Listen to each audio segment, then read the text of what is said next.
Olá pessoal, vamos iniciar hoje a nova série Indicadores Fundamentalistas. Para que servem os indicadores fundamentalistas? Por que eu analisar indicadores fundamentalistas? Onde eu emprego esses indicadores fundamentalistas? Quais são as funcionalidades desses indicadores? A primeira funcionalidade que eu posso trazer para vocês é que te ajuda a analisar financeiramente e economicamente a empresa.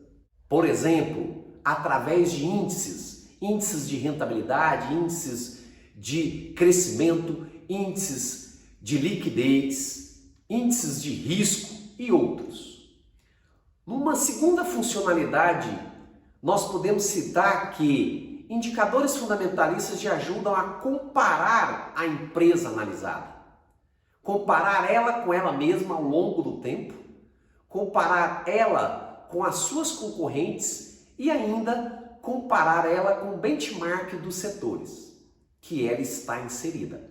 O valor de uma empresa, nós sabemos que ele está intimamente ligado a crescimento e rentabilidade. E crescimento e rentabilidade, a empresa, ela pratica duas frentes para que isso ocorra. Uma estratégia de mercado de produto e uma política de mercado financeiro.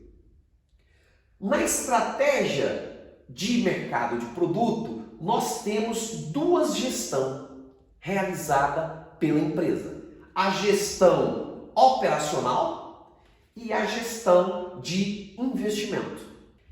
E quanto a políticas de mercado financeiro, nós temos decisões de financiamento e políticas de dividendo. Em um outro nível, nós temos que gestão operacional está intimamente ligado ao quê? A gestão de receitas e despesas. Enquanto que a gestão de investimento está ligado à gestão de capital de giro e investimento em fixos, também chamado de CAPEX, despesa de capital.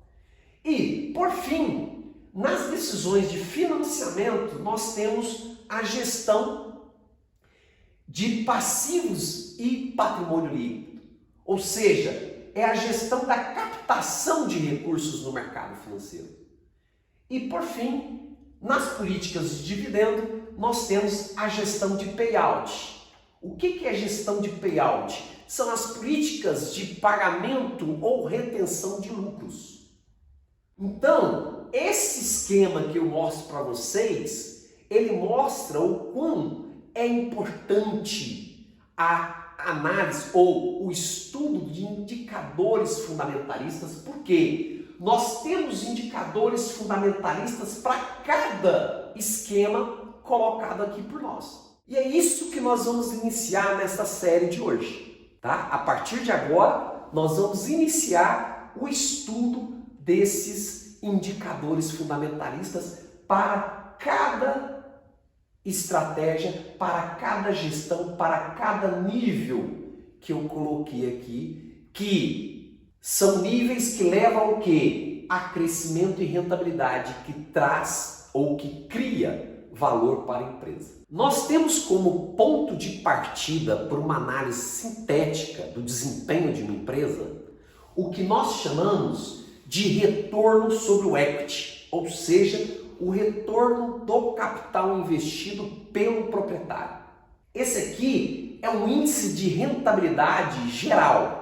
É um indicador fundamentalista que mede a rentabilidade geral. Nós temos como formação desse indicador o lucro líquido sobre o patrimônio líquido. O que vem a ser o lucro líquido? O lucro líquido ele é retirado da diferença entre as receitas e todas as despesas daquela empresa dentro de um determinado período. Isso é o lucro líquido.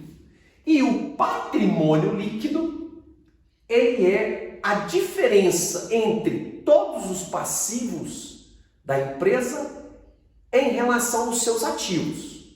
Então, todos os seus ativos menos os seus passivos, você tem o patrimônio líquido, que é o que nós chamamos de valor residual para o proprietário. Aquilo que sobra como patrimônio para o proprietário. Então, essa é a formação do retorno para o proprietário, também chamado de ROE. Este ROE, nós podemos fazer dele uma decomposição. Nós temos decomposição tradicional e decomposição avançada. Nós veremos o que? Uma decomposição tradicional. Esse retorno sobre o investimento do proprietário, ele é um produto do quão a empresa se utiliza dos seus ativos, que é medido pelo retorno sobre os ativos, também chamado como ROA, e a alavancagem financeira. O que é alavancagem financeira? Qual é a participação do acionista na estrutura de ativos? Por isso, nós podemos decompor esse retorno sobre o investimento do proprietário em retorno sobre o ativo e alavancagem financeira. O que é o retorno sobre o ativo? O retorno sobre o ativo é o lucro líquido, que é a diferença entre as receitas e todas as despesas num determinado período, como já dissemos anteriormente, sobre os ativos daquela empresa. E a alavancagem financeira é a participação do PL, do patrimônio líquido, na estrutura de ativos. Por quê? Nós já dissemos que os ativos são o quê? É a soma do patrimônio líquido mais o passivo. Então, a alavancagem financeira é a participação do PL nos ativos. Então, imagine o seguinte, que você tem um ROA, retorno sobre os ativos, de 20%, e você tem uma participação do PL em relação aos ativos, ou o ativo sobre o PL, de 1,2. O que quer dizer isso? Que o ativo corresponde a 1,2 vezes o seu PL.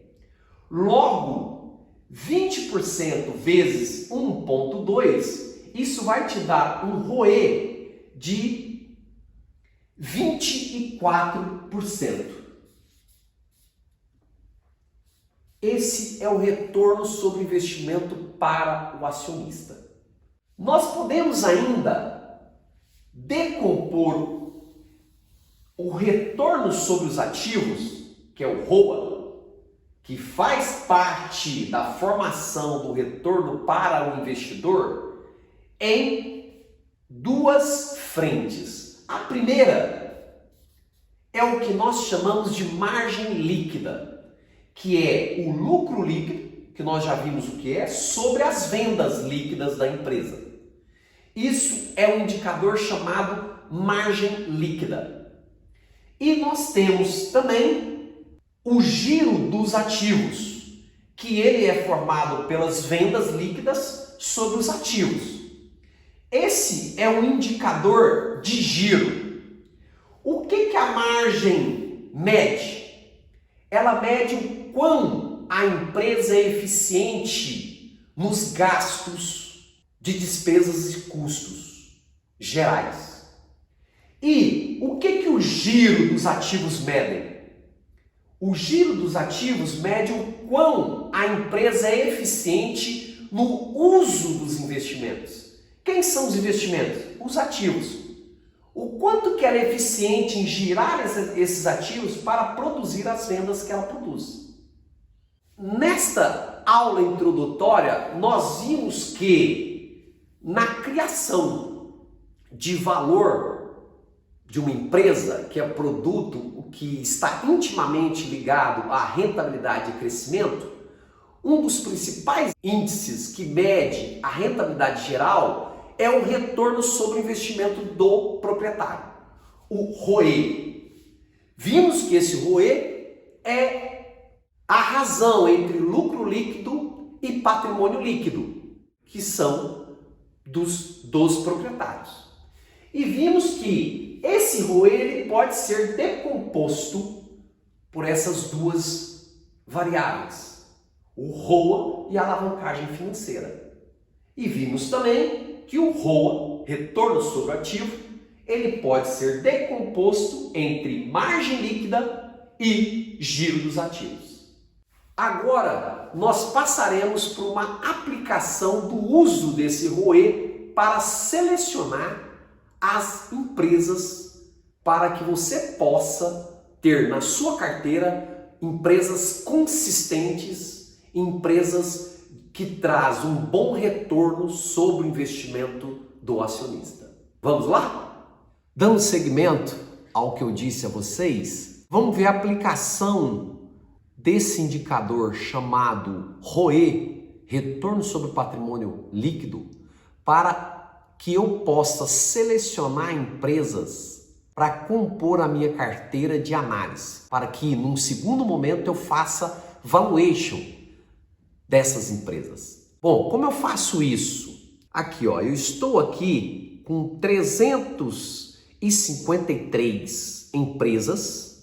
Dessas 353 empresas, eu tenho aqui, ó, 5 períodos. O ROE de 2016, 2017, 2018, 2019 e agora 2020, nos últimos 12 meses. Vamos pegar aqui a primeira empresa que aparece aqui na tela, a Marfrig. Veja que a Marfrig, ó, em 2016, ela teve um ROE negativo de 63%. 2017, esse ROE passou a menos negativo de 23,63%. 2018, positivo de 63,87%. 2019, também positivo em 53%. E agora, nos últimos 12 meses, 2020 e um pedaço 2019, nós temos esse ROE em 92%. Se eu fizer um filtro, porque aí depende da minha estratégia, qual a consistência que eu quero desse ROE? Eu quero pegar, por exemplo, 5 anos, os 5 períodos de ROE positivo. Eu quero pegar esse positivo a partir de quanto? De 10%? De 7%? De 5%? De 15%? Isso depende do meu custo de oportunidade como investidor. O quanto eu quero de retorno produzido pela empresa em relação ao que eu invisto nela. Eu quero que ela produza, por exemplo, 10% no mínimo por ano. Então eu estou determinando um filtro de 10%. Ah, Moisés, mas eu posso determinar 7%, 5%? Fique à vontade. Vai depender do seu grau de interesse de retorno produzido pelas empresas. Eu fiz um filtro de 10%, maior que 9,99%, ou seja, de 10 igual a 10 ou acima de 10% nos últimos 12 meses.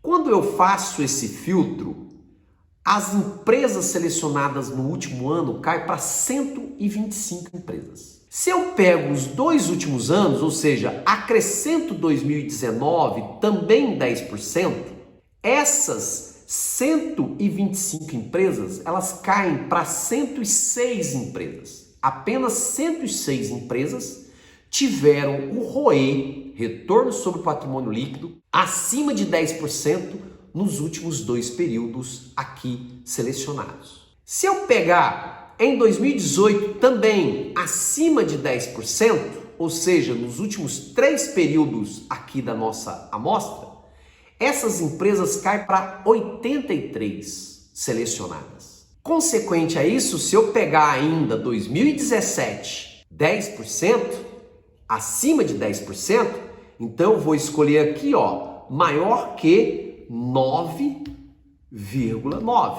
e vou mandar executar. Essa seleção dos últimos 4 períodos, 2017, 2018, 2019 e 2020, vai cair para 65 empresas. E se eu pegar o 5º período, que é 2016, e fizer o mesmo filtro, acima de 10, maior do que 9,99, ou seja, acima de 10, e diferente de um valor negativo, de um valor não existente, quer dizer. Essa amostra final, pessoal, veja bem, ó, ela vai ficar com apenas 55 empresas. Ou seja, de 353 empresas, eu selecionei apenas 55 empresas que tiveram, nos últimos 5 períodos, um ROE, retorno sobre investimento do acionista, acima de 10%, ou igual a 10%. Apenas 55. E aí eu vou para o próximo passo, que são a análise de outros índices, para que eu possa ter uma carteira consistente durante os períodos analisados. Mas volto a lembrá-los, esses 5 períodos é uma questão da minha estratégia. Qual é a sua estratégia? 3 períodos? 2 períodos? Veja que a hora que eu selecionei 5 períodos, a Marfrig, por exemplo, ficou de fora. Que nos últimos 3 períodos, ela teve o ROE acima de 10%. Aí eu tenho que olhar outros indicadores fundamentalistas para verificar, por exemplo, se eu não estou perdendo oportunidades de valorização. Então era isso, ficamos por aqui. Vamos dar prosseguimento à série Análise Fundamentalista. Um forte abraço e fiquem com Deus.